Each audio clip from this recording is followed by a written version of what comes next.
اللہ تعالیٰ فرماتے ہیں، کہتے ہیں کہ جب میرے پاس میرا کوئی گنہگار بندہ آتا ہے گناہ کرنے کے بعد اور آ کے مجھ سے توبہ کرتا ہے، اس گناہ کے لیے مجھ سے معافی مانگتا ہے، یہ جانتے ہوئے کہ اس کا رب سب سے غفور الرحیم ہے، سب سے زیادہ رحیم ہے، سب سے زیادہ رحم کرنے والا ہے، معاف کرنے والا ہے، تو میں اس کو معاف کر دیتا ہوں، اور میرا بندہ پھر وہی گناہ کرتا ہے، اسی گناہ کے اندر مبتلا ہو جاتا ہے، اور پھر میرے پاس آتا ہے اور مجھ سے معافی مانگتا ہے، مجھ سے توبہ کرتا ہے کہ اللہ میاں مجھ سے پھر غلطی ہوگی، مجھے نہیں سمجھ آئی، میں غلطی کر بیٹھا، لیکن مجھ سے معافی مانگ لیتا ہے نا، تو میں اس کو معاف کر دیتا ہوں۔ پھر میرا وہی بندہ دوبارہ گناہ کے اندر مبتلا ہو جاتا ہے، وہی گناہ کرتا ہے اور میرے پاس آتا ہے، کہتا ہے اللہ میاں میں پھر اس دفعہ وہی غلطی کر بیٹھا، پھر میں معافی مانگتا ہوں، اللہ تعالیٰ مجھے ہمت دے اتنی کہ میں یہ دوبارہ گناہ نہ کروں۔ تو اللہ تعالیٰ فرشتوں کو کہتے ہیں کہ دیکھ رہے ہو میرا یہ بندہ، اس کو پتہ ہے کہ یہ گنہگار ہے، اس کو پتہ ہے کہ اس نے گناہ کیے ہیں، لیکن پتہ ہی میرے پاس آ کے توبہ کیوں کر رہا ہے، کیونکہ اس کو پتہ ہے کہ اس کا رب بہت معاف کرنے والا ہے، اس کو اس بات پر یقین ہے، اس لیے بار بار گناہ کر کے بار بار میرے پاس آتا ہے، مجھ سے معافی مانگتا ہے، کیونکہ اس کو پتہ ہے کہ میرا رب مجھے معاف کرنے والا ہے، چاہے اس کے گناہ سمندر جتنے بڑے کیوں نہ جائیں، لیکن اس کو پتہ ہے کہ اس کے وہ گناہ میرے رب کی رحیمی کے سامنے چھوٹے ہیں۔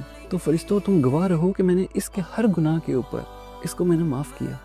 اللہ تعالیٰ کی ذات کو یہ پسند ہے کہ اس کا بندہ اس سے آ کے توبہ کرے،